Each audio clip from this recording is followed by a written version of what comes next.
Hampir setiap hari, seorang pemula membahas dan membicarakan tentang rekomendasi. Mereka sibuk dan giat mencari cara untuk mendapatkan sebuah rekomendasi. Tapi seringkali kita lupa bagaimana cara belajar dan kita tidak berusaha untuk memahami bagaimana sistem algoritma YouTube proses dan membuat rekomendasi.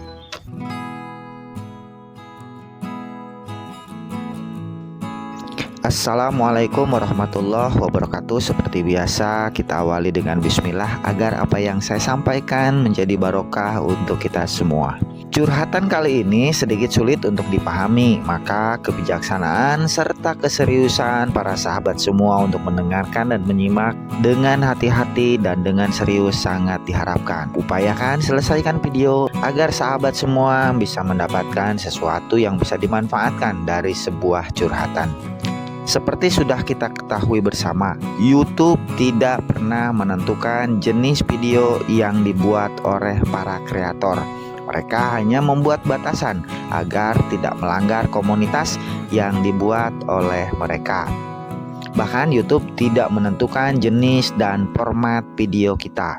Mereka hanya memberikan penilaian terhadap performa video berdasarkan personalisasi dari penonton.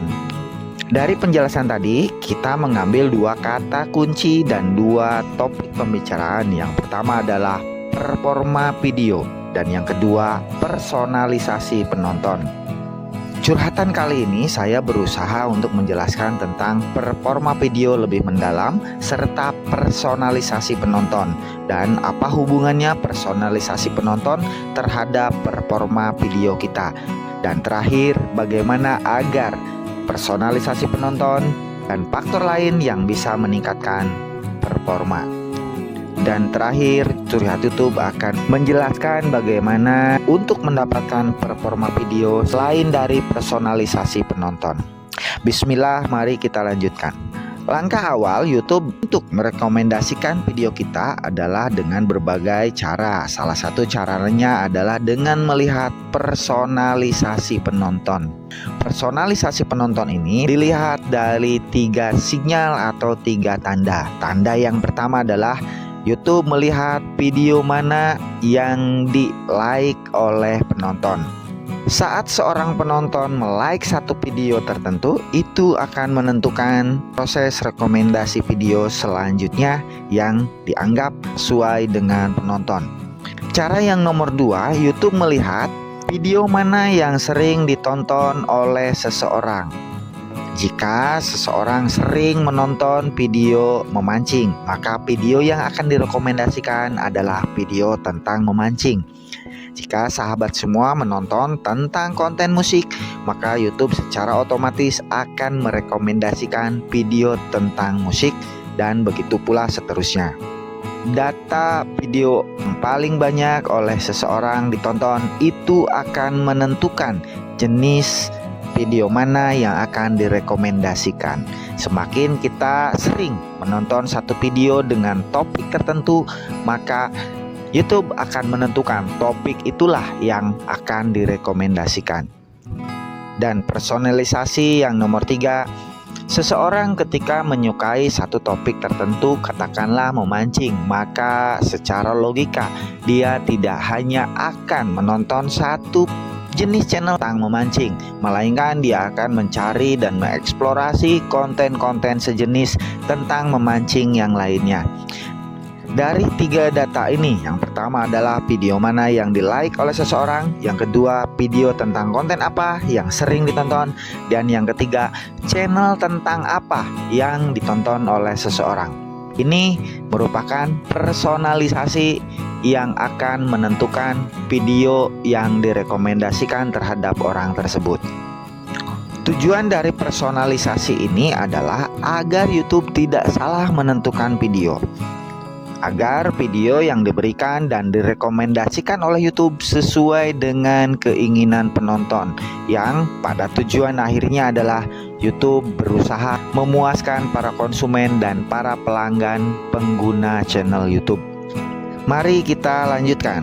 Setelah YouTube mengetahui data personalisasi dan data konten mana yang akan direkomendasikan terhadap seseorang, YouTube akan menentukan video yang mana dari channel yang mana yang akan diberikan. Untuk bagian ini, YouTube akan membuat sebuah ranking yang sering disebut dengan performa video. Pada langkah awal, performa video kita memang dibandingkan dengan 10 video kita yang sebelumnya. Mana video terbaik di antara 10 video kita itu yang akan mendapatkan rekomendasi lebih banyak. Namun pada akhirnya rekomendasi channel kita akan dibandingkan dengan peringkat rekomendasi channel orang lain berdasarkan ranking dan kualitas performa. Dari penjelasan ini bisa kita ketahui bahwa walaupun memang kita memiliki rasio klik tayang yang baik, memiliki rata-rata durasi tonton yang bagus dibandingkan dengan 10 video kita sebelumnya, namun pada akhirnya YouTube akan menyandingkan dan akan membandingkan video kita dengan channel yang lain. Satu hal yang harus dipahami dan kita yakini bahwa YouTube membagi dan merekomendasikan video dan channel secara adil dan merata. YouTube tidak membanding-bandingkan channel mana yang baik, channel mana yang menguntungkan. Namun rekomendasi akan diberikan sesuai dengan performa masing-masing. Dari penjelasan ini bisa kita maklumi bahwa tidak ada istilah pemenang, tidak ada istilah yang kalah, tapi semuanya mendapatkan sesuai dengan proporsi dan haknya masing-masing. Dengan artian, ketika kita ingin mendapatkan rekomendasi yang banyak, maka buatlah performa sebagus mungkin. Jika kita puas dengan rekomendasi dan performa kita saat ini, maka itulah yang akan kita dapat sekarang dan seterusnya. Setelah kita memahami gambaran tentang personalisasi dan proses rekomendasi, maka Curhat YouTube memberikan beberapa tips terakhir agar channel dan performa kita bisa meningkat ketika disandingkan, ketika dibandingkan dan diperlombakan dengan channel-channel yang lain. Ini adalah cara yang jitu dan cara terbaik agar kita sebagai pemula bisa mengejar dan menyalip ketertinggalan kita dibandingkan dengan channel-channel yang besar. Jika kita konsisten dengan tips ini dan trik ini, walaupun kita sebagai pemula yang baru saja memulai dan dengan memiliki jumlah pelanggan yang masih sedikit, ketika kita berhasil mensiasati, maka tidak menutup kemungkinan kita bisa mengejar sebuah ketertinggalan. Majulah Indonesia, majulah YouTuber pemula. Assalamualaikum warahmatullahi wabarakatuh.